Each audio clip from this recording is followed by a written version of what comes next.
hello. Thank you for joining us today. You caught me. I was just still getting a little bit prepared for you.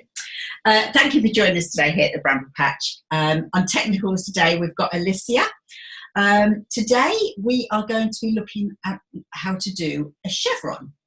So I've got a chevron quilt table runner here, which is one of the shop samples that we have. And this one is all done in batiks. We have patterns for these in 2 different sizes. They're not on the website. However, if you are interested in the patterns, you can always call the shop and they can get one posted out to you. The patterns are £6 each, okay? So this is the chevron table runner, and this has the little cornerstones going through it. Okay, they do make really nice table runners. I've done lots of them. I've done them for Easter, I've done Christmas ones, I've got them on wash dressers, I've got them in various places.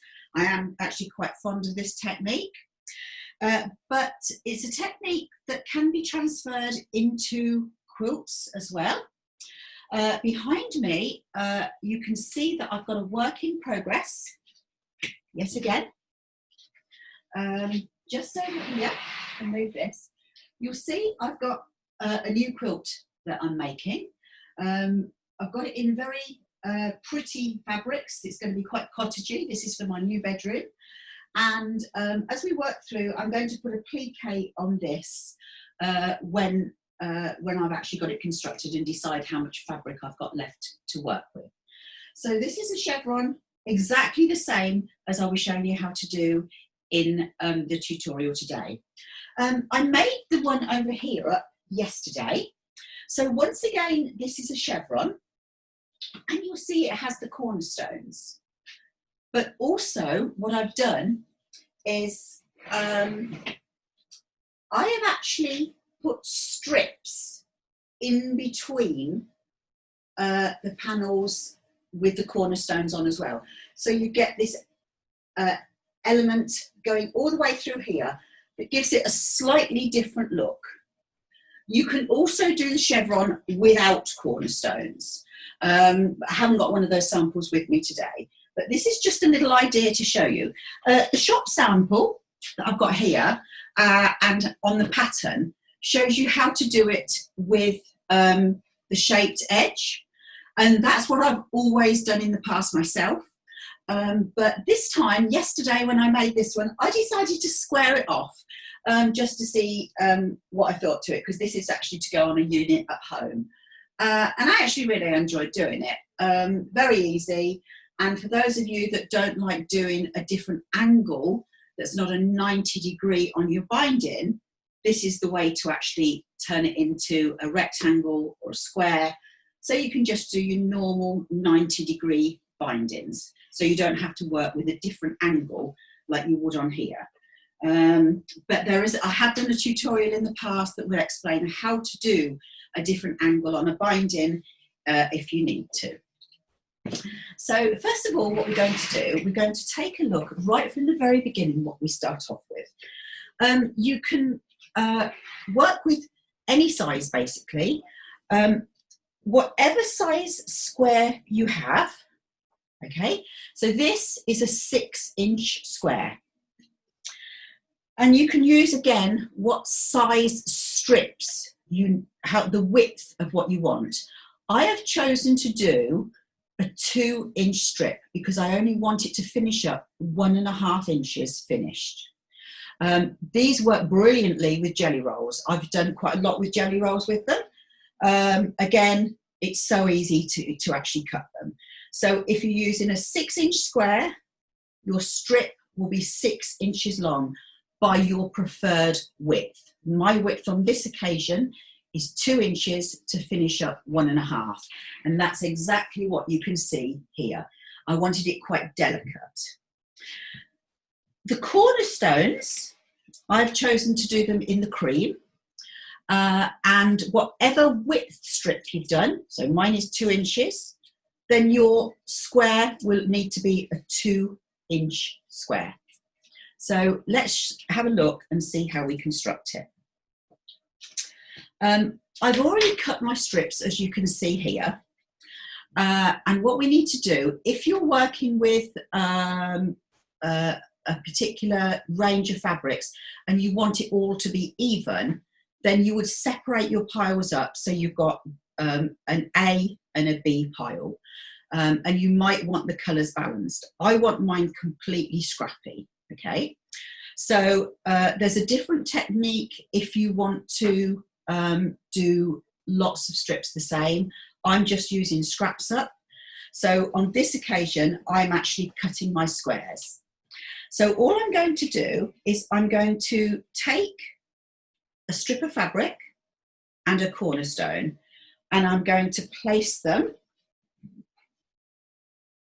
right sides together on the end here, and I'm going to stitch straight along here, and I'm using a 1/4 inch seam allowance. As long as you use a consistent seam allowance, everything will fit together okay. So all I'm going to do is I'm just strip piecing at the moment, which is what you caught me doing when we started the tutorial. So I'm just going to literally chain piece my fabrics. I've got cream on cream fabrics. They've got little stars on, and they're actually quite difficult to see if I've got them the right way up or not. So I'm just literally strip piecing a whole string of these, so I'm ready to go. It's quite nice to be able just to reach out and pick up the colour that you want. So I'll just do that as my last one. And I'll just set my little squares there for the other ones I wanted to do. And my pair of scissors here. So, as you can see, this is what I was getting up to just before we started the tutorial. So that's the chain piecing. It just stops you stopping and starting every 2 minutes, and stops creating all that spaghetti or bird's nesting that you can get underneath the foot that can occur when you start. So I'm just going to manoeuvre those to one side, and I'm just going to nip those pieces apart like so. And it's quite important for you to make sure you press your seam allowances the correct way, because by getting your seam allowances going the right way, it means that everything's going to go together beautifully. They'll nestle up and you won't have problems making all your points join. So when we're looking at the strip of fabric, if you turn it over, we want the seam allowance to go towards the strip, okay? So all I'm going to do, it's up to you whether you choose to do it from the back or from the front. I generally do it both ways, if I'm honest. I tend to do it from the back first of all, and then I do it from the front as well, just to make sure that everything's going the right way, like so. And just keep going. I won't do all of these because I don't want you to get bored of watching me doing my pressing. So that is how I would do it. And then what I tend to do is I stack them up in my piles, like so. And I'll just set those aside because I've got some done already. So we're ready to go now. So all we need to do now is take your center square, like so, and this one, once again, I've got to make sure I get the right way around. It's this one. So this one is the one I've got the little stars on. So I'm going to place that on my mat, and what we need to do is we need to add a strip to the top and to the bottom of the square. Now, if you want them matching, obviously this is how you'll match them up. I want mine to be quite scrappy. So I'm just going to randomly select one that I'll have here, and we'll go for a green one over here. So I'm going to now stitch these along here and here, again using the 1/2 inch seam, the 1/4 inch seam allowance.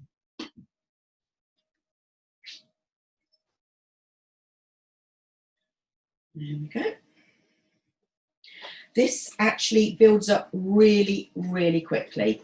I started the table runner yesterday morning at 11 o'clock, and I had that finished and quilted by 5. So I was quite pleased with that.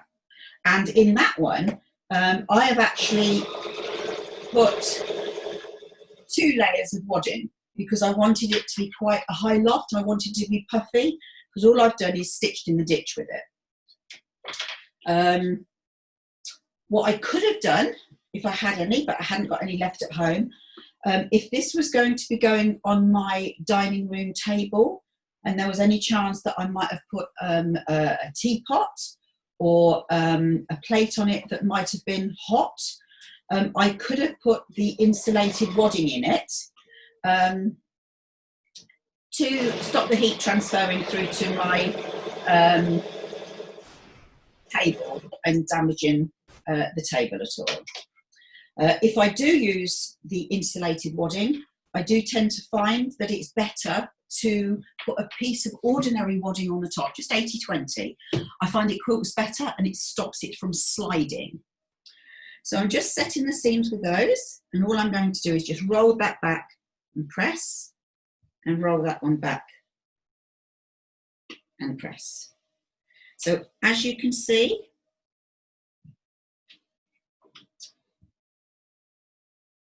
I've got the seams pointing towards the strip. So any new strip you add on, you press the seam towards the strip. Okay. So what we're going to do now is we're going to add our first strip with a cornerstone. So I think here we will have a grey one. So what I'm going to do, this now is, the chevron is going to come this way. So these are the ones that will be heading down. So all I need to do, because I've pressed the seam on this one going towards the strip and this one going towards the strip, these will nest together really, really neatly, no problem at all. So I just come back to the sewing machine and just make sure I've got that just nestled in. Again, if you want to pin, no problem at all. On the next one, I will show you how I choose to pin using this technique, just so you can see it closer.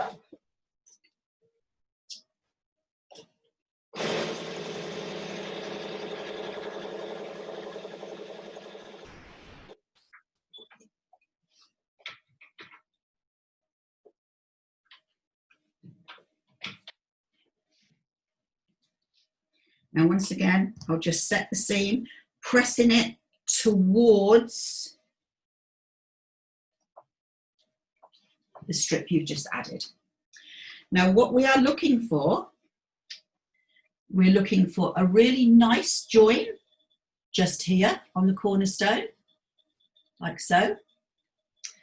And we are looking for a 1/4 inch overlap here. This is what's going to give us our seam allowance, where we either put the binding or whether we want to join it and put a sashing on it. So that's the first strip. So now what we want to do, we need a cornerstone here.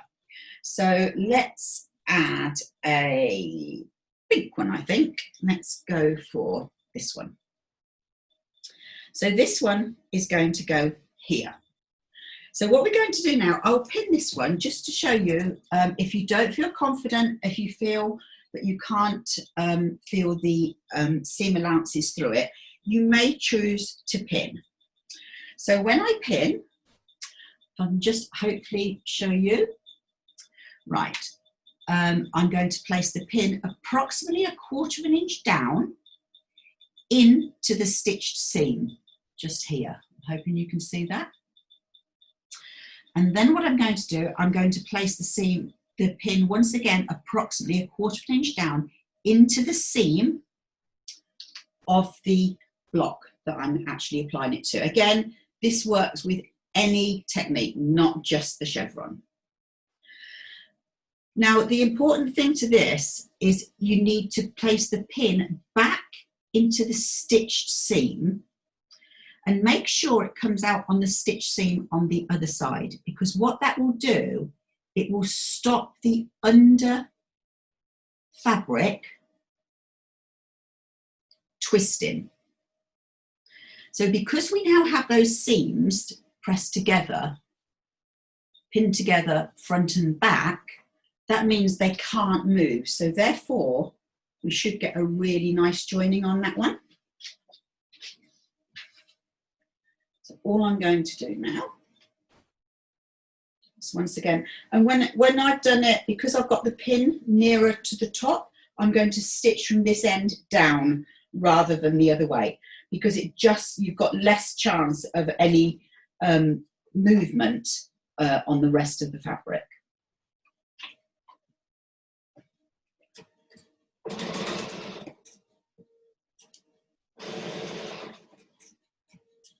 And as I get down towards it, I'm very close to the pin now. So what I'm going to do, I'm going to slide the pin out horizontally without twisting it anymore. So I'm just going to move the pin this way and then sew through the piece that was actually pinned to stop any movement going on.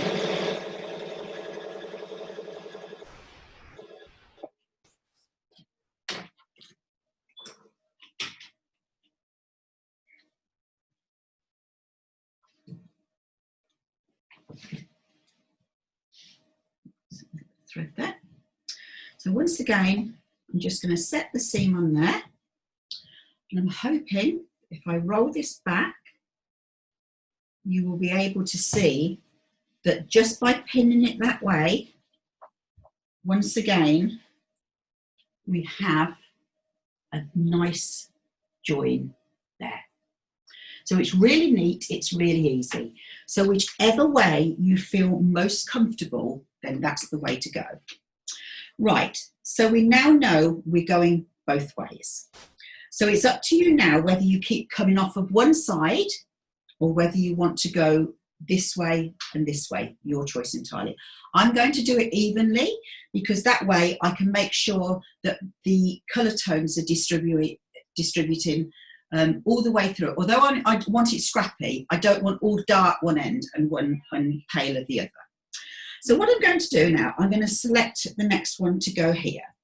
So I think we will go for a dark pink one. No, why not go for this one? And what we're going to do, if you can see here, we need to use a strip without a cornerstone. So you'll go without a cornerstone and the same on the opposite edge, and then with a cornerstone and the same on the opposite edge. So what we need to do, we're going to lay this so that the edge of the fabric is flush with the point of the cornerstone. Okay, don't worry about this. You are going to get a very zigzagged edge, and that is what it should look like. Okay, so I'm just going to roll that over and stitch right the way up.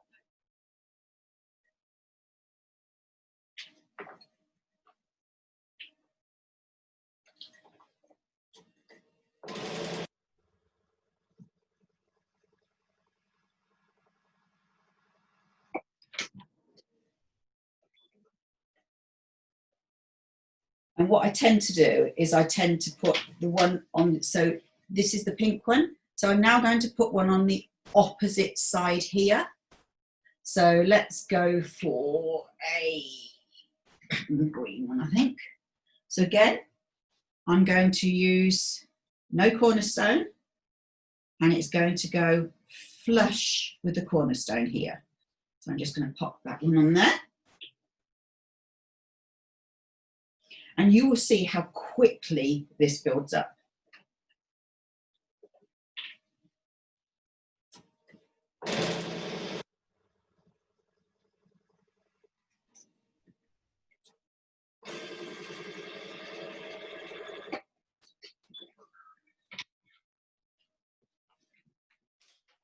Okay, so again, I'm just going to set the seam, roll that back, and press.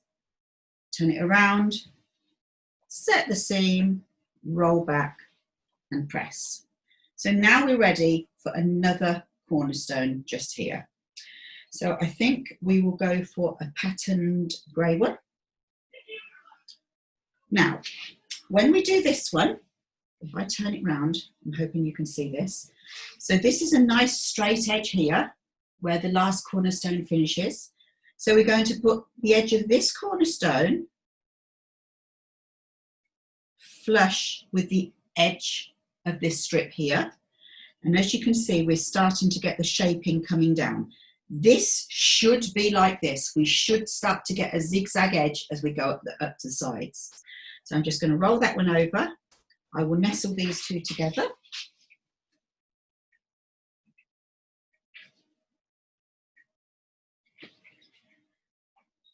Like so. And by doing the chevron, if you haven't been confident to do patchwork without pinning, once you've done this a few times, this is a good opportunity for you to actually do this technique and see how you're getting on. Just take it slowly. If it's not for you, it doesn't matter. Whatever works for you. You know, we do this for pleasure.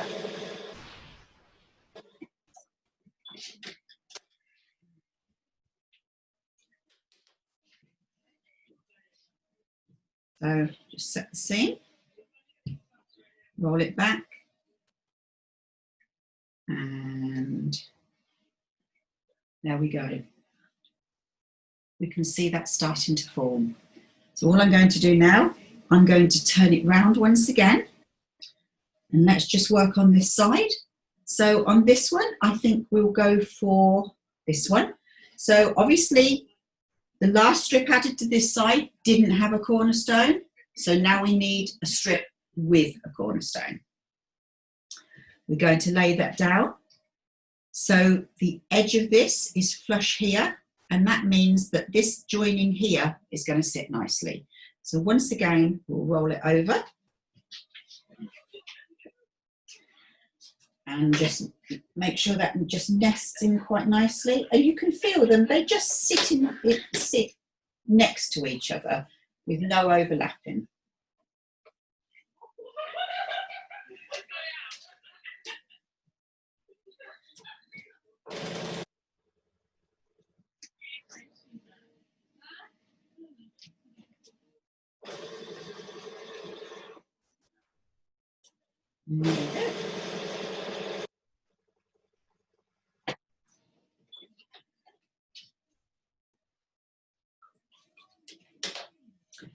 Once again, just set the seam, roll it back and press.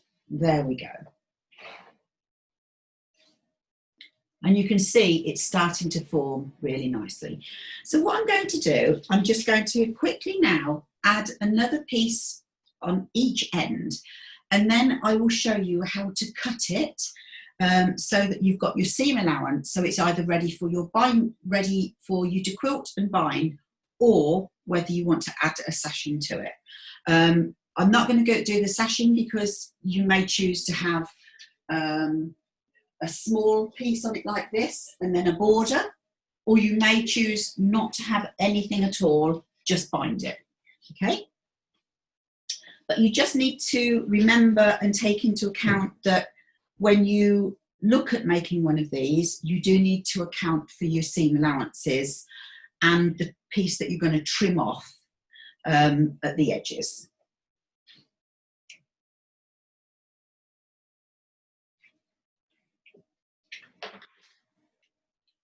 Okay.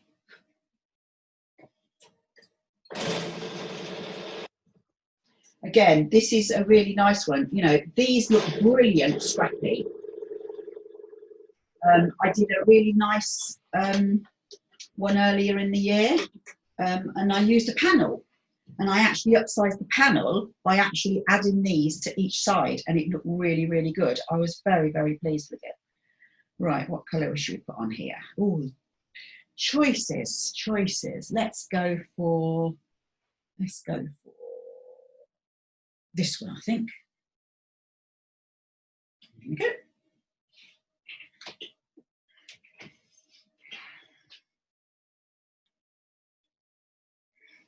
The quilt that you can see that I'm currently making, that's hanging behind me, it currently has 3 chevron panels.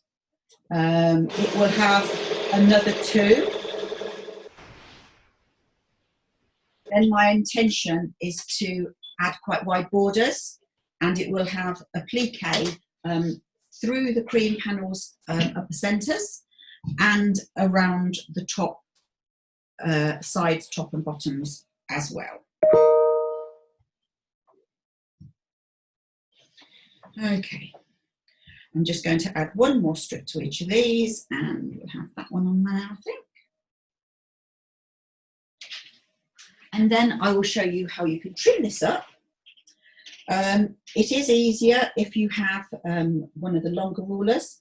If you only have a square ruler, it's not the end of the world. Right. That's it. So.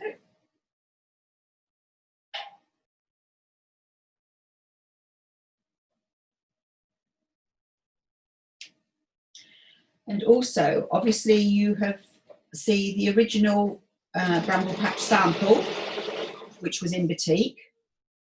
The table runner that I did yesterday was a little bit more vintage, and this one is very pretty. Hopefully it will look quite cottagey when I finished it. So you really can use any type of fabric, whatever design, and they really do work. It lends itself very, very nicely to different styles of things. Ooh, it's alive. Okay. Nest that one in there quite nicely. There we go. Okay.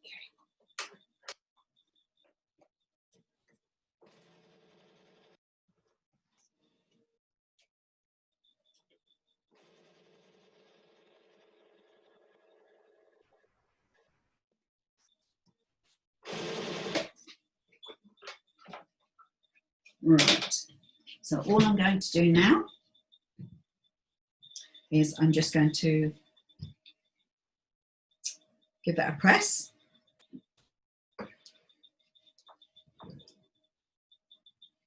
Set the seam and press that once again. There we go. So I'm just going to pop that iron out the way so I've got a little bit more space.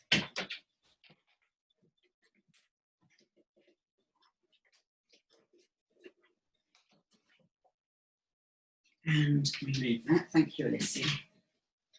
A star. Okay. Okay. So now I'd just like to show you how to get this trimmed up. And if I put it at this angle, I'm hoping that you'll be able to see. Okay. Right. So obviously you can keep going as far as you want with this. To trim it up, it's all what you need to do. You need to make sure you're going to keep 1/4 of an inch from this point. Do not trim it to the point of the square. We need 1/4 of an inch seam allowance, whether that be for your binding or a sashing or a border or whatever. So there's different ways to do it. I prefer to use a long ruler. It's just my preferred method. And what I like to do is to choose a point. So you've got a line going all the way through here. You've got the join of the cornerstones, okay?